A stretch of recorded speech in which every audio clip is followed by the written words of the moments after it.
Hello everyone, welcome to this video tutorial, where I will show you how to use Google AutoDraw. On the screen's left is a toolbar with several different tools you can use to draw.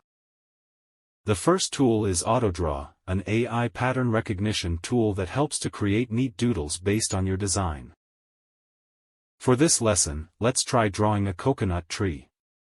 The AutoDraw tool would show several generated drawings based on your drawing at the top of the screen.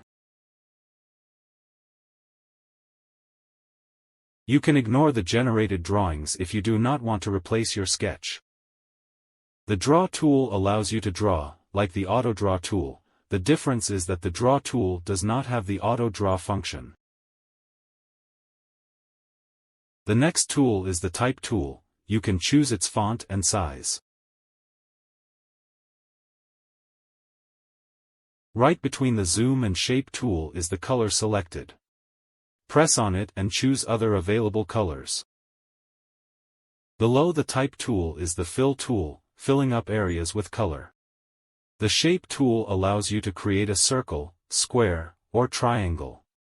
I'll use the Shape and Fill tool to make the coconut fruit.